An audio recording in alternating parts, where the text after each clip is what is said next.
Kamusta mga idol? PBA update muna tayo. Rondae Hollis Jefferson nagagalit kay Coach Chot Reyes sa tuwing pinagpapahinga niya ang TNT import. Sinabi ni RHJ na handa siyang maglaro ng 48 minutes sa buong PBA Final Series para lang mapabagsak sa pangalawang pagkakataon ang Barangay Ginebra. Ayon nga kay TNT head coach Chot Reyes, sinisigawan daw siya ni RHJ kapag gusto niya itong pagpahingahin habang hawak ng TNT ang momentum sa laro mga idol. Hinikayat daw siya ng ex-NBA player na huwag siyang alisin sa laro dahil alam naman daw nito kung hanggang saan ang kakayahan niyang maglaro. Sa katunayan, pinakita ito ni RHJ sa Game 2 kung saan umiscore siya ng 37 puntos habang nagtala ng impressive shooting sa 3 kung saan nakabutas siya ng 6 out of 12 mga idol.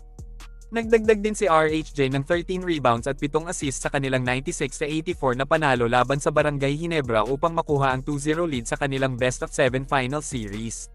Sinabi ni RHJ na matagal niyang pinaghandaan ang pagpapakondisyon bago muling maglaro sa PBA. Naging motibasyon din siguro ito ni RHJ para muling talunin sa pangalawang pagkakataon si Justin Brownlee sa PBA Finals mga idol. Alam naman natin na tinalo ni Justin Brownlee at ng buong Gilas team ang Jordan sa Asian Games Basketball Tournament para masungkit ang gold medal, kung saan si Rondae Hollis Jefferson ang naging naturalized player ng bansang Jordan mga idol. Kaya naman sa pagkakataon na ito gusto ni RHJ na makabawi kay JB at mabigyan ng Ginebra import ng pangalawang talo sa PBA Finals.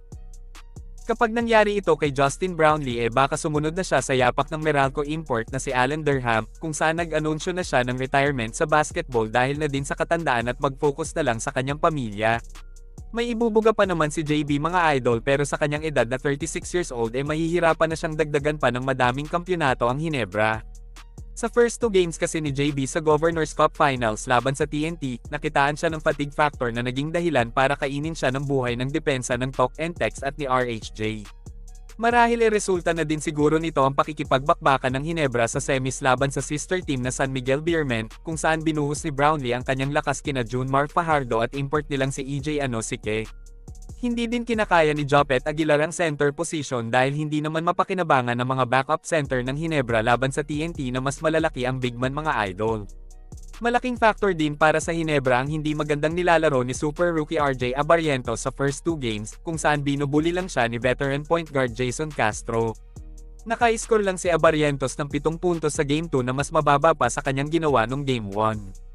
Hindi tulad nung semis, halos walang halong swerte ang Ginebra sa 3-point at 4-point line mga idol.